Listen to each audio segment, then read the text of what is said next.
The mockery, the Galactic Trade Summit Station, floated in neutral space like a massive crystal sphere. Ships from 40 different species clustered around it, each vessel a testament to its civilization's achievements. The Zintian cruisers gleamed with bioluminescent panels that pulsed in rhythmic patterns. The Korvax battleships bristled with weapons arrays that could devastate entire fleets. The Thesian merchant vessels curved and swooped in impossible angles, their gravity manipulation technology allowing shapes that defied conventional engineering. And then there was the human ship. The CSS Wanderer drifted into the docking zone at a pace that made cargo haulers look swift. The vessel was enormous, nearly twice the size of most military ships present, but it moved with all the urgency of a sleepy whale. Its hull was a patchwork of gray and brown metals, looking more like a flying scrapyard than a starship. No elegant curves, no artistic flourishes, just brutal rectangular sections bolted together with visible seams. On the station's main observation gallery, Ambassador Zelther of the Zintian Empire watched the human arrival with barely concealed contempt. His crystalline features reflected the starlight as he turned to address the gathered dignitaries. The viewing area had filled with representatives curious to witness what many considered a cosmic joke. "Behold the mighty human contribution to galactic civilization," Zelther announced, his voice carrying the musical quality of his species. "A vessel that makes asteroid mining equipment appear sophisticated." Laughter rippled through the assembled aliens. Commander Vrek, a towering Korvax warrior with scales like polished obsidian, shook his massive head. "I have seen colony ships move faster. Is their engine malfunctioning?" "That is their standard speed," replied Minister Thissa, a Thesian diplomat whose forearms gestured expressively. "Humanity discovered faster-than-light travel only 60 years ago. They are still learning how proper civilizations build starships." More laughter followed. The human ship continued its laborious approach, taking nearly 30 minutes to complete a docking maneuver that most species could manage in 5. When it finally connected with the station, the impact reverberated through the entire structure. Several dignitaries stumbled, and the lights flickered momentarily. "Subtle," Zelther muttered, "like everything else about them." Inside the Wanderer, Captain James Reed stood on his bridge and surveyed his domain with quiet satisfaction. He was a lean man in his early 40s, with sharp gray eyes and hands marked by years of mechanical work. His uniform was clean but plain, lacking the decorative elements that other species favored. Around him, his crew worked with efficient calm. "Docking complete, Captain," reported his first officer, Lieutenant Sarah Okonkwo. She was younger than Reed, with dark skin and an expression that suggested she found the universe consistently amusing. "Station control is requesting we minimize our engine usage." Apparently, we rattled their teacups. Reed allowed himself a slight smile. "Send our apologies." "How's our girl holding up?" "All systems green," answered Chief Engineer Marcus Torres from his station. The stocky man had grease permanently embedded under his fingernails and loved the ship more than most people loved their families. "Though I'm getting some interesting sensor readings from the other ships. The Korvax battleships are running active weapon scans on us." "Let them look," Reed said calmly. "They won't find anything interesting." "That's because there's nothing to find," muttered Navigator David Chun, a thin man with perpetually worried features. "Sir, with all respect, we're going into a summit discussing pirate attacks on trade routes. Every other ship here could vaporize us in seconds." "Could they?" Reed asked mildly. "That's an assumption, Navigator." The crew exchanged glances, but said nothing more. They had learned to trust their captain's judgment, even when it seemed questionable. The summit began 2 hours later in the station's Grand Assembly Hall. Representatives from 40 species filled the tiered seating, with the most powerful civilizations occupying the prominent positions. Humans had been allocated a small section in the outer ring, appropriate for a species still considered newcomers to galactic society. Reed attended with his senior officers, sitting quietly while the more established species dominated the discussion. The topic was dire. For the past 6 months, a pirate coalition called the Crimson Void had been raiding trade convoys throughout the outer reaches. They struck with overwhelming force, using fast attack ships that could appear, pillage, and vanish before military response arrived. High Counselor Marthex, an elderly Xinthian who led the summit, addressed the assembly with grave concern. 17 convoys have been destroyed, thousands of lives lost, billions in cargo stolen. The Crimson Void operates with impunity because our response times are too slow. They choose targets in remote sectors where our patrol ships cannot reach quickly enough. We need a task force, Commander Vrek declared, rising to his full intimidating height. The Korvax Empire offers 3 of our Devastator-class battleships. We can reach any point in the outer reaches within 4 hours. Applause followed his announcement. Other species quickly added their contributions. The Thesians offered their gravity well generators to trap pirate ships. The Nexari provided their advanced sensor networks. The Felorians committed their elite fighter squadrons. Within an hour, an impressive fleet had been assembled on paper. Fast ships, powerful weapons, cutting-edge technology. The gathered species congratulated themselves on their swift response to the crisis. Reed waited until the self-congratulation died down, then stood. Humanity would like to contribute to the task force. The hall fell silent. Then someone laughed. Then someone else. Within seconds, barely suppressed amusement filled the chamber. Ambassador Zelther stood with exaggerated courtesy. Captain Reed, we appreciate the gesture.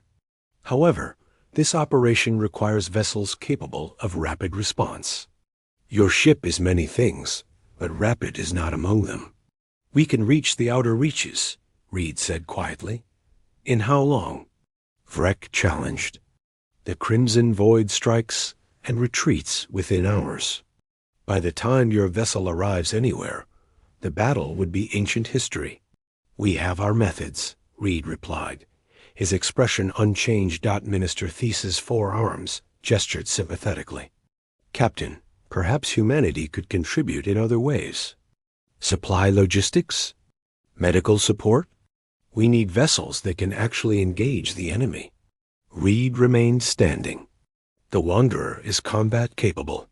This time the laughter was open and unrestrained.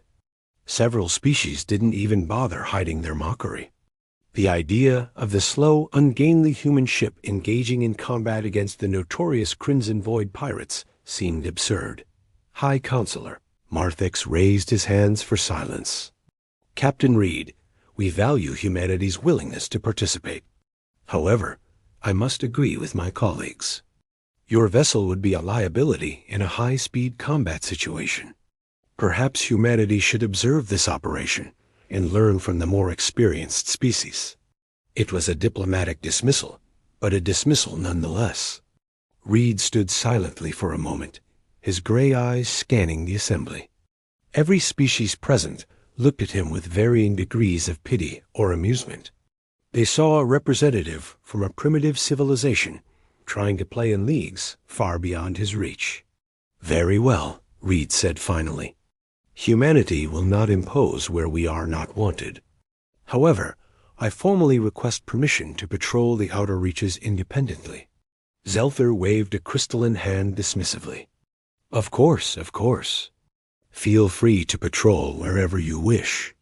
Just try not to get in the way when the real warships arrive. More laughter. Reed sat down without another word. Sarah leaned close and whispered, Sir, they're not even hiding their contempt. Let them laugh, Reed replied softly. People reveal their assumptions through mockery, and assumptions can be very useful.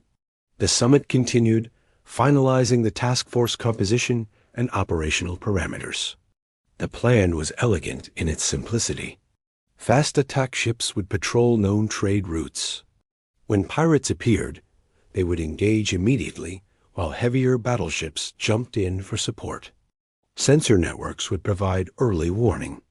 The combined fleet of the galaxy's most advanced civilizations would crush the Crimson Void. Within weeks, as the assembly adjourned, Commander Vrek approached the human delegation. His massive form towered over Reed, and his expression mixed pity with genuine concern. "Captain, I respect your courage, but the outer reaches are dangerous, and the Crimson Void shows no mercy. Your ship is slow and appears lightly armed. I would hate to see humanity lose a vessel because of pride." Reed met the Korvax warrior's eyes steadily. "I appreciate your concern, Commander, but the Wanderer will be fine." Because the Crimson Void has never encountered a ship like ours.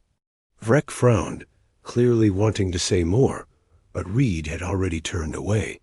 The human delegation walked back toward their docking berth, passing groups of aliens who watched them with amusement or pity. "They think we're jokes," Marcus muttered. "They think we're slow," Sarah corrected. "We are slow," David pointed out.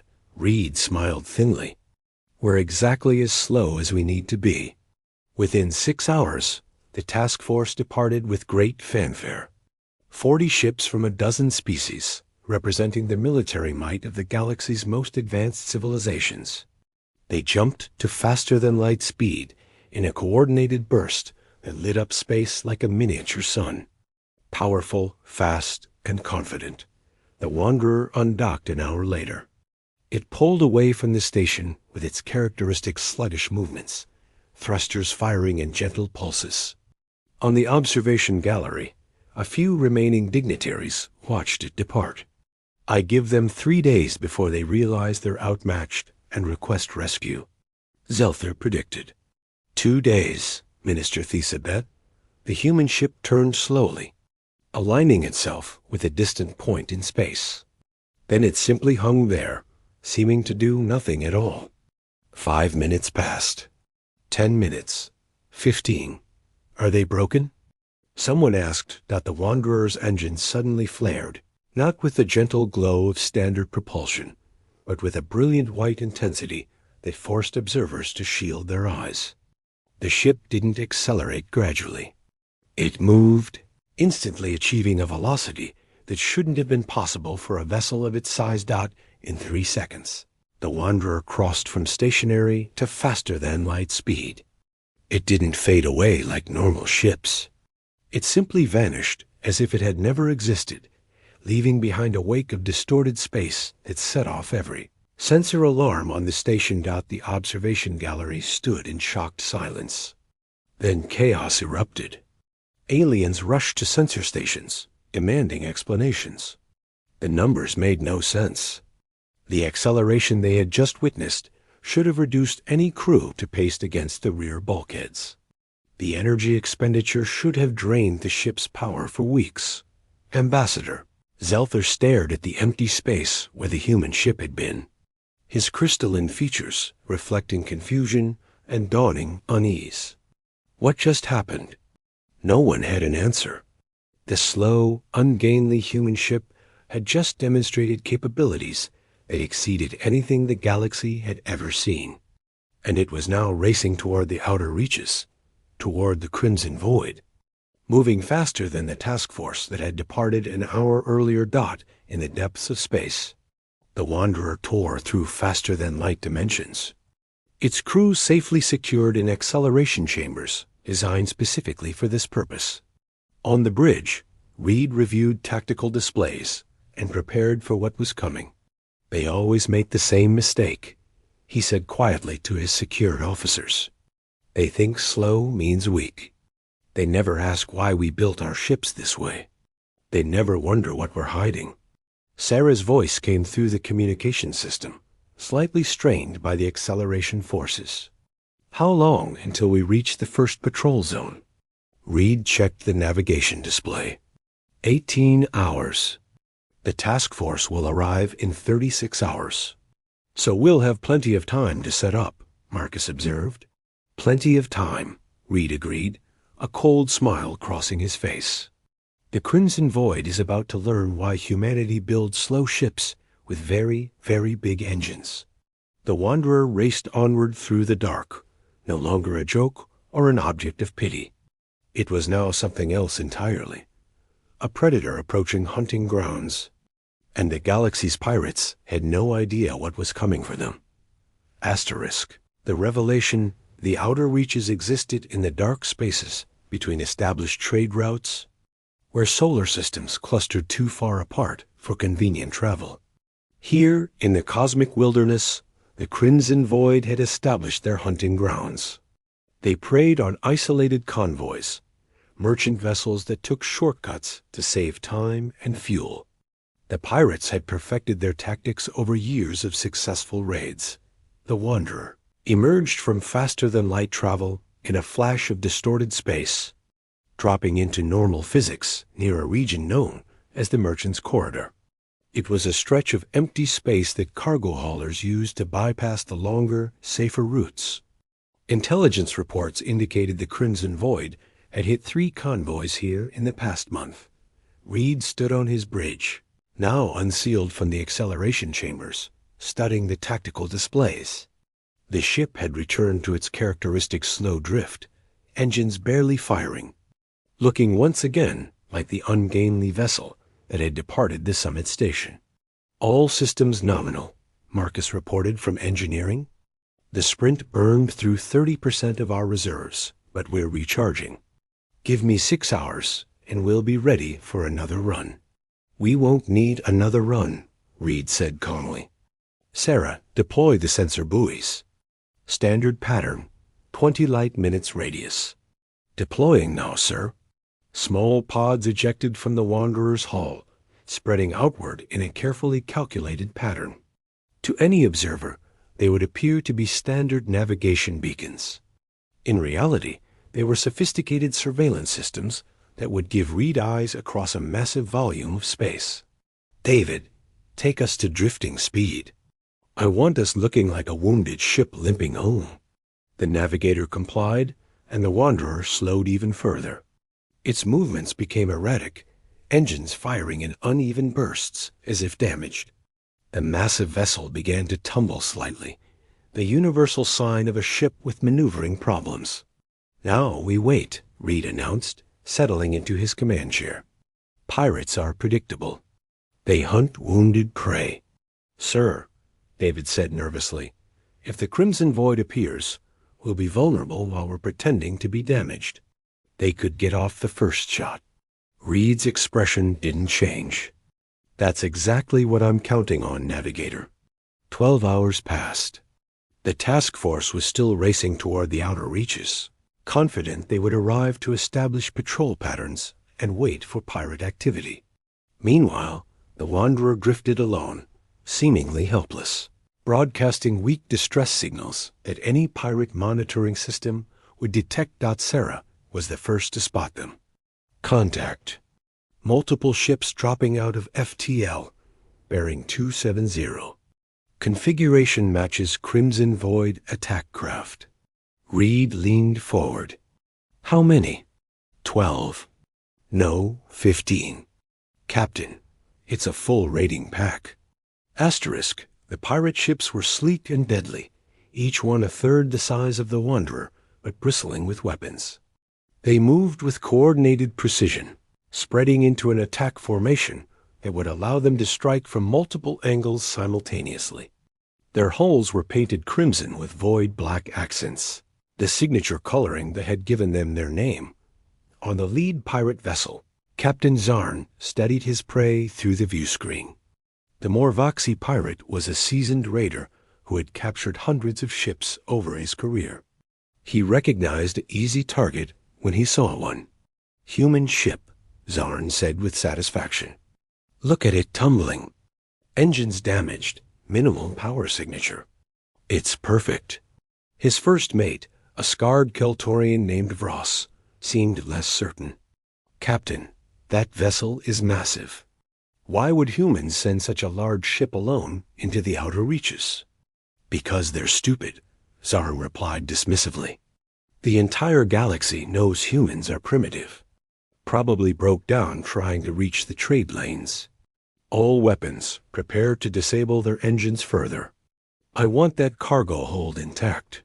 The pirate formation tightened, moving into optimal firing positions. They had done this hundreds of times. Disable the engines, breach the hull, take everything valuable, leave nothing but wreckage. Simple, efficient, profitable. On the Wanderer's bridge, Reed watched the pirates approach with analytical calm. Range? 80,000 kilometers and closing, Sarah reported. They're taking their time, probably scanning us. Let them scan. Marcus, status on our systems? The engineer's voice carried barely contained excitement. All weapon arrays charged and ready. Point defense grid active but masked. Main cannons loaded. We're ready to drop the charade any time you give the word, sir. Reed waited. The pirates moved closer. 60,000 kilometers. 50,000. They were spreading wider now, preparing for their attack run. Sir, they're powering weapons, Sarah warned. Asterisk Reed remained motionless. Hold. 40,000 kilometers. The pirate ship's weapons glowed with building energy charges. Captain, they're about to fire. David's voice carried genuine alarm. Hold, Reed repeated, his eyes never leaving the display. 30,000 kilometers. The pirate-led ship launched the first volley, energy beams cutting through space toward the Wanderer's engines. Now, Reed said quietly, drop the mask. The transformation was instant and shocking. The Wanderer stopped tumbling. Its engines flared to full power. Panels across its hull slid aside, revealing weapon arrays that had been hidden beneath false plating. What had appeared to be a damaged, helpless cargo vessel suddenly became something else entirely. The pirate energy beams struck the Wanderer's forward shields and dissipated, harmlessly. The shields, which hadn't shown on any scan, because they were a design no other species had encountered, absorbed the attack effortlessly. Asterisk. Captain Zarn stared in disbelief at his sensor readings. That's impossible. Those shields shouldn't exist. How can a ship that size generate that much defensive power? He didn't have time to find answers. The Wanderer's weapon arrays opened fire. Human railgun technology had evolved significantly in 60 years. The weapons didn't use energy beams or plasma bursts like other species. They used simple kinetic force, accelerating solid projectiles to a significant fraction of light speed. The projectiles were small, dense, and utterly devastating. The first salvo caught 3 pirate ships before they could react. The kinetic rounds punched through their shields as if they didn't exist, tore through their hulls, and exited the other side. 2 ships exploded immediately. The third tumbled away, venting atmosphere and debris. Evasive maneuvers. Zarn screamed, but his remaining ships were already trying. The problem was the Wanderer's targeting system. It didn't predict where ships would be. It calculated where they could possibly be and filled all those spaces with projectiles. 2 more pirate vessels vanished in explosions. A 6th took a glancing hit that sheared off its entire port side. The surviving ships scattered, desperately trying to reach safe faster-than-light jump distance. But the Wanderer had prepared for that too. The sensor buoys that had been drifting innocuously throughout the region suddenly activated. They weren't just sensors. Each one generated a localized gravity field, not strong enough to trap ships, but strong enough to prevent clean, faster-than-light jumps. The pirates found themselves caught in a cage they couldn't see. Unable to escape, facing a predator they had drastically underestimated, Reed stood calmly on his bridge, watching the tactical display. Target their engines. I want prisoners who can testify about their operations. The Wanderer's weapons fired with surgical precision. It's targeting computers, designed by humans who had spent centuries perfecting military technology on a single planet before reaching the stars, tracked every evasive maneuver and compensated instantly. One by one, pirate ships lost their engines and drifted helpless. Captain Jarn's ship was the last still maneuvering. He pushed his engines to maximum, trying to break free of the gravity field's edge. His crew frantically routed all power to shields, preparing for the impact they knew was coming. The Wanderer didn't fire its railguns. Instead, it did something that made Jarn's blood run cold. The massive human ship rotated ponderously, bringing its nose to bear on his vessel. Then its main engines fired. The Wanderer accelerated, not with the gentle thrust of normal maneuvering, but with the same brutal force it had used to cross light years in hours. The ship didn't move like a vessel. It moved like a missile, covering the distance to Jarn's ship in seconds. Brace for collision. Someone screamed on the pirate bridge. The Wanderer didn't collide. At the last possible moment, it rotated and fired maneuvering thrusters, sliding alongside Jarn's ship with its shields blazing at maximum power. The electromagnetic wash from the human shields overloaded every system on the pirate vessel. Engines died. Weapons went offline. Life support flickered. The Wanderer completed its pass and returned to its slow drift, completely undamaged. Behind it, 15 pirate ships floated dead in space, their crews alive but utterly defeated. Reed activated the communication system. Crimson Void vessels, this is Captain James Reed of the human warship Wanderer. You are all under arrest for piracy, murder, and theft. Prepare to be boarded. Any resistance will be met with lethal force. Silence answered him. Then, slowly, surrender signals began lighting up across his tactical display. Sarah, contact the task force. Give them our coordinates. Tell them we have prisoners for them to collect. Yes, sir. Sarah paused. Captain, the task force is still 16 hours away. I know. Tell them to take their time. We're not going anywhere. The task force arrived 20 hours later, their sensors detecting the battlefield long before they dropped out of faster-than-light travel. Commander Vrek stood on his battleship's bridge, staring at the impossible scene before him. 15 Crimson Void ships drifted in formation, completely disabled. The Wanderer sat among them like a shepherd among sheep, its weapons still trained on the captured vessels. The human ship showed no damage whatsoever. How? Vrek said aloud, not really expecting an answer. How did one ship defeat an entire raiding pack? Ambassador Zelther's voice came over the communication channel, sounding equally stunned. Captain Reed, this is Ambassador Zelther. We're receiving your report, but this seems impossible. You engaged 15 hostile vessels alone? Reed's face appeared on the view screen, showing no trace of pride or boastfulness. The Crimson Void engaged us, Ambassador. We simply defended ourselves. But you destroyed or disabled every enemy ship without taking damage. We built our ship appropriately for combat situations. Minister. Thesa's multiple voices joined the channel. Captain, your vessel appeared slow and lightly armed at the summit. Yet you just demonstrated capabilities that exceed our most advanced warships. How is this possible? Reed allowed himself a small smile. You made assumptions based on incomplete data, Minister. You saw a slow ship and concluded it was weak. You never asked why we built it that way. Then enlighten us, Vrek demanded, respect replacing his earlier condescension. Why do humans build slow ships? We don't build slow ships, Commander. We build heavy ships. There's a difference. Every species in the galaxy builds for sustained speed, making your vessels light and fast for constant travel. Humans build for acceleration. Our ships are slow most of the time because they're carrying massive engines and power generation systems. But when we need speed, we have it in abundance.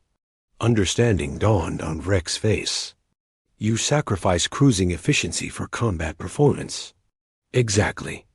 Our ships spend 90% of their time drifting slowly, conserving energy. But in combat, we can accelerate faster than anything else in the galaxy. We can generate more power for weapons and shields. We can take hits that would destroy lighter vessels. And the weapons? Zelther asked. Those projectiles cut through shields like they weren't there. Kinetic energy, Reed explained.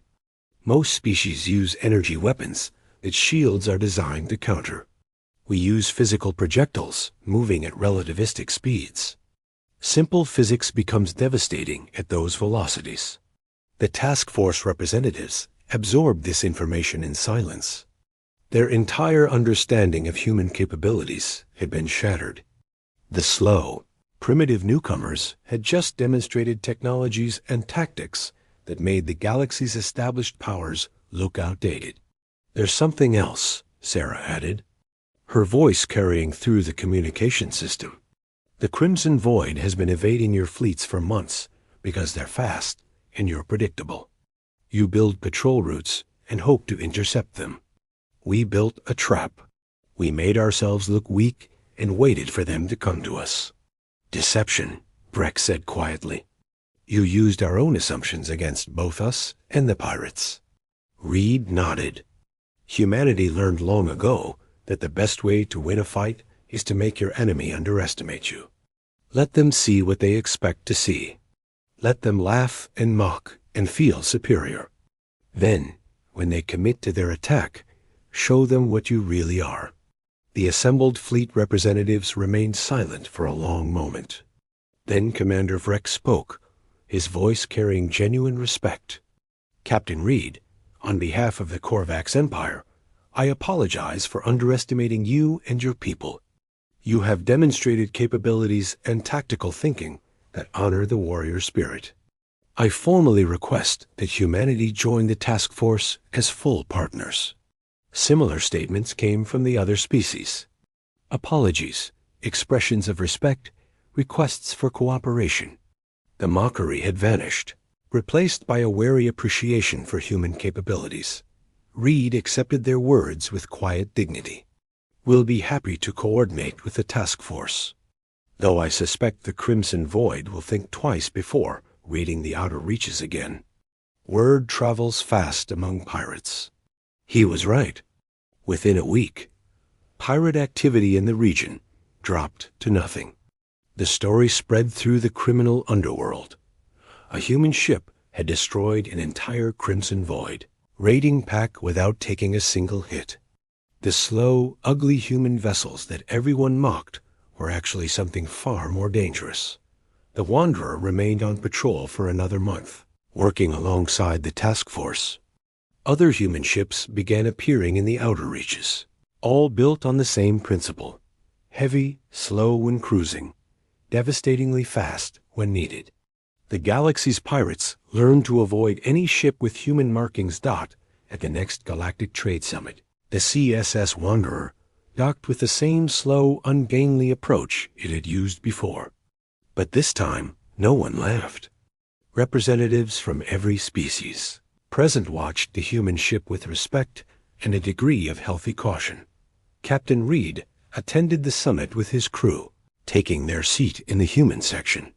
But this time, that section had been moved. No longer on the outer ring with the minor species, humanity now sat in the inner circle, among the galaxy's major powers. Ambassador Zelther approached Reed privately after the opening session. Captain, I owe you a personal apology. I judged your people by appearances and assumptions. It was arrogant and foolish. Reed shook his hand. We counted on that, Ambassador. Humanity learned that being underestimated is sometimes the greatest advantage. People prepare for the threats they see. They never prepare for the threats they dismiss. A dangerous philosophy, Zelther observed. Perhaps, but effective. The galaxy sees humans as newcomers, primitive and weak. That perception serves us well. By the time anyone realizes their mistake, it's usually too late. Zelther studied the human captain with newfound understanding. You're not just warriors. You're strategists. Reed smiled. We're survivors, Ambassador. We spent thousands of years fighting each other on one small planet. We learned every trick, every deception, every tactic. Now we're here, among the stars, and those lessons still apply. The galaxy is just a bigger battlefield. As the summit continued, a new understanding settled over the assembled species. Humanity had arrived in galactic civilization, appearing weak and slow, accepting mockery and condescension without complaint. But beneath that carefully maintained appearance lay something that made the established powers deeply uncomfortable. A species that had mastered the art of strategic deception, that turned perceived weakness into devastating advantage. The slow human warships continued their patrols, drifting through space like harmless giants. And everyone who had laughed at them now watched carefully, wondering what other surprises humanity might be hiding. The wanderer departed the summit station with the same ponderous movements, taking 30 minutes to undock. But no one mocked the slow human ship anymore. They had learned the hard way that humanity's greatest weapon wasn't their ships or their tactics. It was making everyone believe they were harmless. Asterisk.